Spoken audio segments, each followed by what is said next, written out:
আল্লাহর নবী বলেন, ইন্না লিল্লাহি, আপনাদেরকে একটু দেখাচ্ছি আল্লাহর কত দয়া, আল্লাহর কত মায়া। আল্লাহর নবী বলেন, ইন্না লিল্লাহি মিআতা রাহমাতিন আনজালা মিনহা রাহমাতান ওয়াহিদাতান বাইনাল জিন্নি ওয়াল ইনসি ওয়াল বাহাইমি ওয়াল হাওয়ামি ফাবিহা ইয়াতাআতাফু ওয়া বিহা ইয়াতারাহামু ওয়া বিহা তা'তিফু ওয়াহশু আলা ওয়ালাদিহা ওয়া আখরাল্লাহু তিসআন ওয়া তিসঈনা রাহমাতান ইয়ারহামু বিহা ইবাদাহু ইয়াউমাল কিয়ামাহ। আল্লাহর নবী বলেন, আল্লাহ তার দয়াকে 100 ভাগ করলেন। কয় ভাগ করলেন? 100 ভাগ করলেন। তার মধ্যে 1 ভাগ দয়া দিয়ে গোটা আসমান জমিন ঢেকে রাখছেন, যার ফলে একে অপরকে ভালোবাসে, দয়া করে, মায়া করে, মহাব্বত করে। ঠিক না ভাইজান? কত দয়া, কত মায়া। মা বাবা সন্তানকে কত ভালোবাসে, মায়া মহাব্বত করে। সন্তান মা বাবাকে কত ভালোবাসে, স্বামী স্ত্রীকে কত ভালোবাসে, স্ত্রী স্বামীকে কত ভালোবাসে। এমনকি আল্লাহর নবী বলেন, হিংস্র প্রাণী তার বাচ্চাকে আদর করে, মায়া করে, মহাব্বত করে। আল্লাহর নবী বলেন, আর বাকি 99 ভাগ রহমত আল্লাহ কাছে রেখেছেন, নিজের কাছে রেখে দিয়েছেন, যাহা দ্বারা আল্লাহ কিয়ামতের দিন তার আপন বান্দাদেরকে উদ্ধার করে নিবেন। তাহলে আল্লাহর দয়া কম না বেশি? আল্লাহর দয়ার দরকার আছে। আল্লাহর নবী বলেন, আবু বাবা বাহিলি রাদিয়াল্লাহু তাআলা আনহু থেকে হাদিসটি বর্ণিত। আল্লাহর নবী বলেন, ওয়াদানি রব্বি আইয়ুদখিলাল জান্নাতা মিন উম্মতি 70 আলফান লা হিসাবা আলাইহিম ওয়ালা আযাব মা কুল্লি আলফিন 70 আলফ ওয়া থালাসা হাসায়াতিন মিন হাসায়াতি রব্বি। আল্লাহর নবী বলেন, আমার আল্লাহ আমার সাথে ওয়াদা করেছেন, আমার উম্মতদের মধ্যে 70,000 লোককে বিনা হিসাবে জান্নাতে দিবেন, যাদের কোনো শাস্তি হবে না, যাদের কোনো হিসাব হবে না। আল্লাহর নবী বলেন, আমার আল্লাহ আমার সাথে ওয়াদা করেছেন, আমার উম্মতদের মধ্যে 70,000 লোককে বিনা হিসাবে জান্নাতে দিবেন, যাদের কোনো হিসাব হবে না, যাদের কোনো শাস্তি হবে না। এরপর আল্লাহর নবী বলেন, প্রত্যেক হাজারের সাথে আরো 70,000 মানুষ জান্নাতে যাবে। এরপরে আল্লাহর নবী বলেন, যেই দিন মানুষ নেকি অনুপাতে জান্নাতে যাবে, পাপ অনুপাতে জাহান্নামে যাবে, ওই দিন ভালো মানুষের সুপারিশ ক্রমে কিছু মানুষ জান্নাতে যাবে, নবীগণের সুপারিশ ক্রমে কিছু মানুষ জান্নাতে যাবে। এরপর আল্লাহ তাআলা তার অঞ্জলি জাহান্নামের মধ্যে ঢুকিয়ে 3 অঞ্জলি মানুষ জাহান্নাম থেকে বের করে জান্নাতে দিবেন। তাহলে আল্লাহর দয়া কম না বেশি? আল্লাহর দয়ার দরকার আছে। আল্লাহর অনেক দয়া, আল্লাহর অনেক রহমত। তাহলে আল্লাহ তাআলা কিয়ামতের দিন, যেই দিন মানুষ নেকি অনুপাতে জান্নাতে যাবে, পাপ অনুপাতে জাহান্নামে যাবে। নেকি অনুপাতে জান্নাতে যাবে মানে যার নেকির পাল্লা ভারী হবে ভাইজান। আল্লাহ তাআলা বলেন, ফাআম্মা মান সাকুলাত মাওয়াজিনুহু ফাহুয়া ফি ঈশাতির রাদিয়াহ। আল্লাহ তাআলা বলেন, কিয়ামতের দিন বিচারের কাঠগড়াতে যার নেকির পাল্লা ভারী হবে, কেউ কথা বলবেন না। কথা বলতে আমার অনেক কষ্ট হচ্ছে, কারণ আমরা দিনই প্রোগ্রাম করি, নিয়মিত কথা বলতে হয় ভাইজান, এই জন্য কথা বলতে অনেক কষ্ট হচ্ছে। কেউ কথা বলে আমাকে কষ্ট দিবেন না ও ভাইজান। কিয়ামতের দিন বিচারের কাঠগড়াতে যার নেকির পাল্লা ভারী হবে, তার জীবিকা নির্বাহ হবে অতীব সুখ স্বাচ্ছন্দ্যময়, সে জান্নাতে যাবে। আমরা জান্নাত চাই কি চাই না? যারা জান্নাত চান প্রত্যেক দিন মাগরিবের পরে একটা দোয়া পড়বেন। রাজি আছেন তো? মাগরিবের পরে একটা দোয়া পড়বেন। দোয়াটা অনেক বড় ভাইজান। মোবাইল কাছে থাকলে রেকর্ড করে নেন, দোয়াটা বলবো, রেকর্ড করে নেন। মোবাইল কাছে থাকলে রেকর্ড চালু করেন দ্রুত। মাগরিবের পরে একবার পড়বেন। দোয়াটা বলছি, আল্লাহুম্মা আনতা রাব্বি লা ইলাহা ইল্লা আনতা খলাকতানি ওয়া আনা আবদুকা ওয়া আনা আলা আহদিকা ওয়া ওয়া'দিকা মাস্তাতআতু আউযু বিকা মিন শাররি মা সানা'তু আবউ লাকা বিনি'মাতিকা আলাইয়া ওয়া আবউ বিযামবি ফাগফিরলি ফাইন্নাহু লা ইয়াগফিরুয যুনুবা ইল্লা আনতা। এটা হচ্ছে শ্রেষ্ঠ ইস্তেগফার, ইস্তেগফারের রাজা, ইস্তেগফারের রাজা, শ্রেষ্ঠ ইস্তেগফার, সাইয়্যিদুল ইস্তেগফার। এই দোয়াটা যদি কেউ মাগরিবের পরে একবার পাঠ করে, ওই ব্যক্তি যদি ফজরের আগে মারা যায়, ওই ব্যক্তি আল্লাহর জান্নাতে যাবে। এই দোয়াটা যদি কেউ ফজরের পরে একবার পাঠ করে, ওই ব্যক্তি যদি মাগরিবের আগে মারা যায়, ওই ব্যক্তি আল্লাহর জান্নাতে যাবে। আর একটা আমলের কথা বলছি, খুব মনোযোগ দিয়ে শুনবেন। আলোচনা বুঝতে কি কষ্ট হচ্ছে ভাইজান? চলবে? লিল্লাহে তাকবীর, লিল্লাহে তাকবীর, লিল্লাহে তাকবীর। আল কোরআনের আলো, আল হাদিসের আলো, কোরআন হাদিস যেখানে, মাহফিল যেখানে, লিল্লাহে তাকবীর। আর একটা আমলের কথা বলছি, মাগরিবের নামাজ আদায় করার পরে 3 বার পড়বেন আল্লাহুম্মা আজিরিনি মিনান নার। শেষ করে দেব?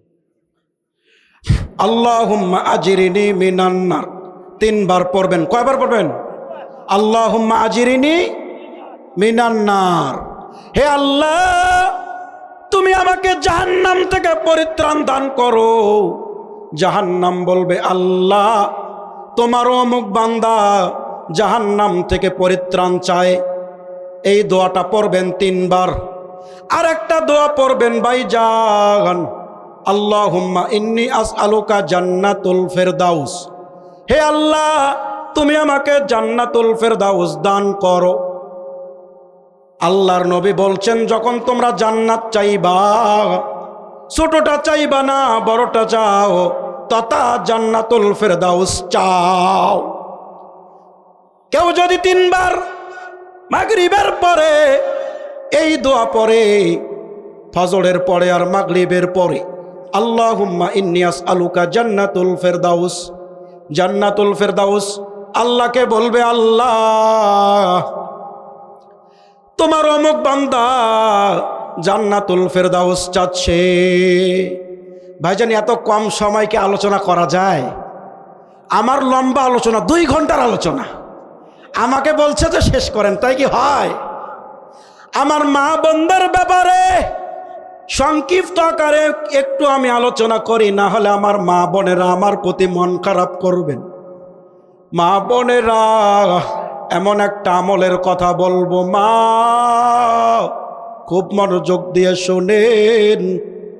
এই আমলগুলো যদি আপনারা করতে পারেন, কিয়ামতের দিন আল্লাহ আপনার জন্য জান্নাতের 8টা দরজা খুলে দেবেন। আল্লাহর নবী বলেন,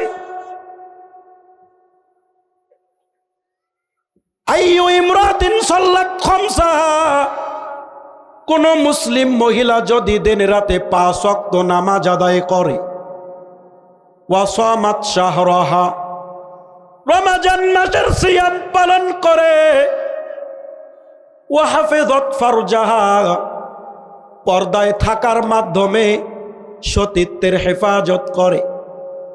ভাইজান, অনেক জায়গায় আমরা যখন আলোচনা করতে যাই আমাদেরকে সতর্ক করে দেয়, আমাদেরকে বলে হুজুর কোরআন হাদিস থেকে আলোচনা করবেন, কোনো অসুবিধা নাই, দুইটা ব্যাপারে কথা বলবেন না। কয়টা ব্যাপারে? দুইটা ব্যাপারে। একটা হলো জর্দা আর একটা হলো পর্দা। কয় হুজুর জর্দা ছাড়া পান নো টেস্ট, পান টেস্ট লাগে না, আর বেপর্দা ছাড়া চলে না, জর্দা ছাড়া চলে না, আর বেপর্দা ছাড়াও বলে চলে না। এইরকম কথা বলে ভাইজান। অনেকে আবার বিড়ি খায়, সিগারেট খায়, এমন ভাবে সিগারেট টান মারে মনে হয় আন্তনগরের ট্রেন ছাড়ছে। কথা বলেন ঠিক না ঠিক? আবার অনেকে আছে টয়লেটের মধ্যে বিড়ি খায় ভাইজান, অনেকে আছে টয়লেটের মধ্যে বিড়ি খায়, আর ওদের কথা শুনলে আমার মাথা কাজ করে না। ওরা বলে হুজুর বিড়ি না খাইলে লাইন ক্লিয়ার হয় না, বিড়ি না খাইলে বলে লাইন ক্লিয়ার হয় না। এক বক্তা আছে বাংলাদেশে, ওই বক্তা উনি উনার বক্তব্যে বলেন আল্লাহ গো, যে হারামখোর বলে, যে খাটাস বলে, আল্লাহ যে খাটাস বলে, যে হারামখোর বলে বিড়ি না খাইলে লাইন ক্লিয়ার হয় না, আল্লাহ গো ওই হারামখোরের লাইন তুমি বন্ধ করে দিও। কয় হাজার বিড়ি খাইলে, কয় হাজার বিড়ি মারলে লাইন ক্লিয়ার হয় তুমি দেখো। ঠিক না ভাই ঠিক? আচ্ছা আপনার লাইন যদি ক্লিয়ার না হয়, আল্লাহ যদি আপনার লাইন আটকে দেয়, কারো যদি লাইন আটকে দেয়, বিড়ি মারলে লাইন ক্লিয়ার হবে? এটা একটা বেখাপ্পা কথা। কত বড় উল্লুক্ষা পাটা হইলে এই রকম কথা বলতে পারে ভাইজান, আমার মাথা কাজ করে না। তাহলে মুসলমান ভাইজানেরা আমার, বলতেছিলাম কোন মুসলিম মহিলা যদি চারটি কাজ করে, দিনে রাতে 5 ওয়াক্ত সালাত আদায় করে, রমাজান মাসের সিয়াম পালন করে, পর্দায় থাকার মাধ্যমে সতীত্বের হেফাজত করে, 4 নম্বরে স্বামীর সৎ কাজের আনুগত্য করে, আল্লাহর নবী বলছেন এই 4টা কাজ যে মহিলা করবে কিয়ামতের দিন আল্লাহ তার জন্য জান্নাতের 8টা দরজা খুলে দিবেন। মুসলমান ভাই জানেরা আমার, পর্দার আড়ালের মা বোনেরা খুব মনোযোগ দিয়ে শুনবেন মা, জান্নাতের দরজা হলো 8টা। জান্নাতের দরজা কয়টা? আল্লাহর নবী বলছেন ইন্নালিল জান্নাতি সামানিয়াতু আবওয়াব, জান্নাতের ভেতরে দরজা হলো 8টা। কয়টা? মিনহা বাবুন ইউসাম্মা আর রাইয়ান, তার মধ্যে একটা স্পেশাল দরজা আছে, ওই দরজার নাম হচ্ছে রাইয়ান। কি নাম? রাইয়ান। রাইয়ান নামটা কেমন লাগে আপনাদেরকে? রাইয়ান কত সুন্দর নাম। আপনাদের কারো যদি সন্তান হন এই নাম রাখবেন রাইয়ান আর রাইয়ান, ছেলের নাম রাখবেন আর রাইয়ান, কত সুন্দর নাম। কিন্তু ভাইজান এই রকম নাম রাখে না, এখন নাম রাখে আয়না, নাম রাখে ঝনঝটি বেগম, নাম রাখে আকাশ, নাম রাখে বাতাস, নাম রাখে আগুন। কিরি নাম রাখে ভাইজান। চাচা ভাতিজার বাসায় বেড়াতে আসছে, তো ভাতিজার নাস্তা খাইতে দিছে, তো এখন চাচা বলছে বাবা অনেকক্ষণ হলাম তোমার বাসায় আসা, তো তোমার নাকি 1 ছেলে 1 মেয়ে, কই দেখলাম না তো। এইবার ভাতিজা বলছে ব্রাশ ফায়ার। এই লোক যখন শুনছে ব্রাশ ফায়ার, নাস্তা খাওয়া বাদ দিয়ে ভাইজান উঠে দৌড়, সমানে দৌড়াচ্ছে। ভাতিজাও পেছন পেছন দৌড়ায়, চাচাও দৌড়ায়, ভাতিজাও দৌড়ায়। ভাতিজা বলে চাচা দৌড়ান না, থামেন। চাচা বলে ভাতিজা বয়স আমার 80, আমাকে ব্রাশ ফায়ার কইরো না।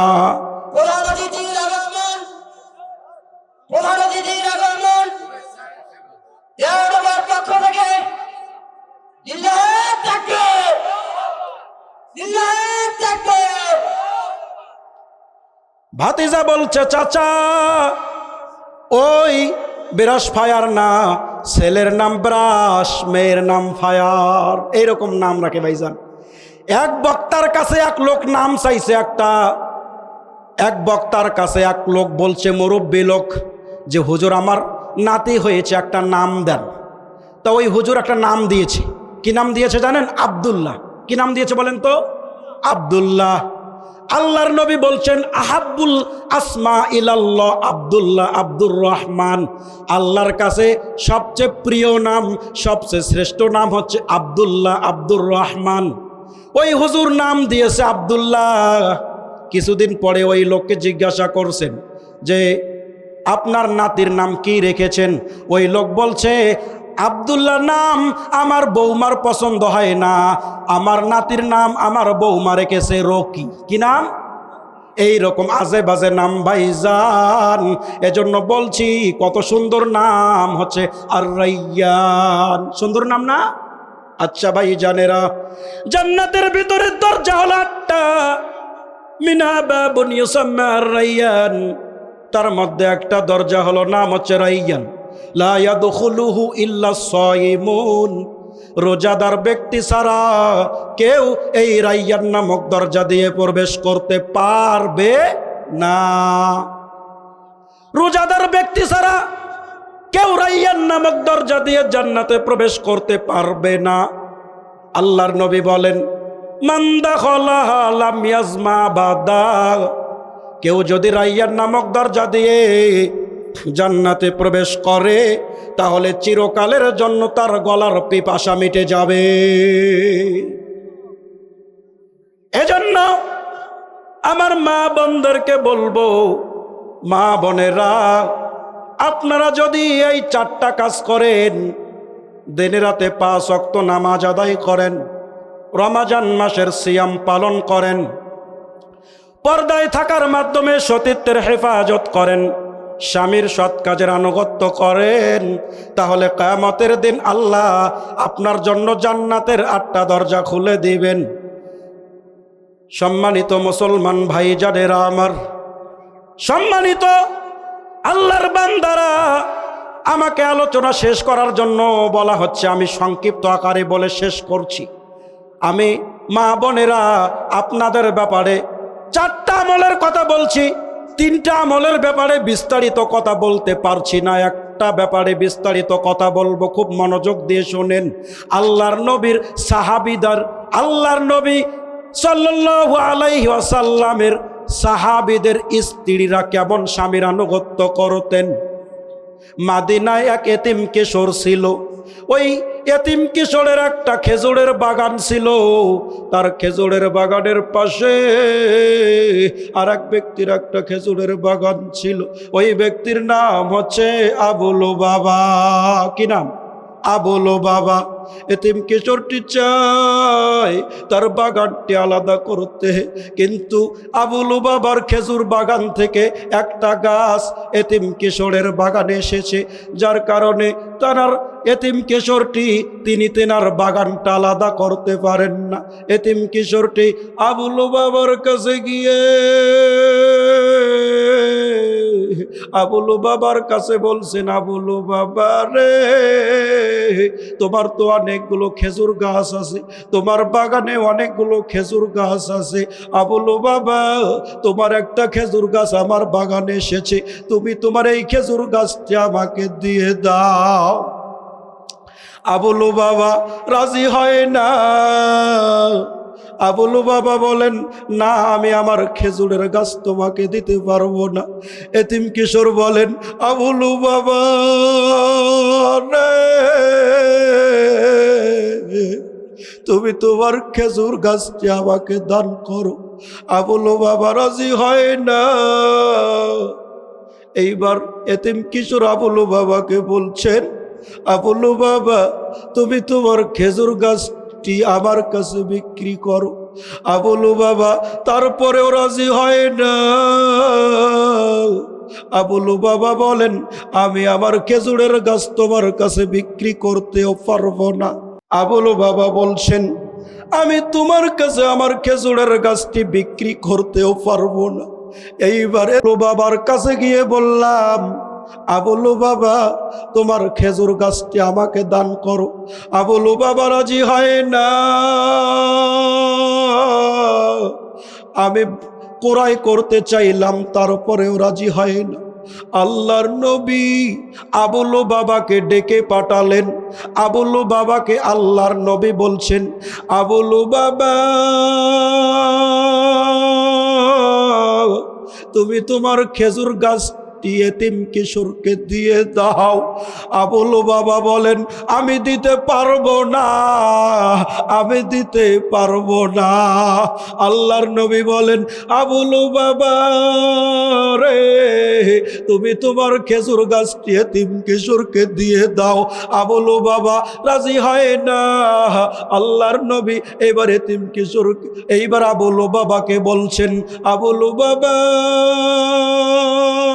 রে, তুমি তোমার খেজুর গাছটি এতিম কিশোরকে দিয়ে দাও, আমি তোমার জন্য জান্নাতে একটা খেজুর গাছের জিম্মাদার হলাম। কিন্তু আবুল বাবা তারপরেও রাজি হয় না। এই কথাগুলো চুপি চুপি সাহাবীগণ শুনছিলেন। তার মধ্যে একজন সাহাবী, যার নাম আবু দাহদা। কি নাম? আবু দাহদা। আবু দাহদা আল্লাহর নবীকে বললেন, ইয়া রাসূলুল্লাহ,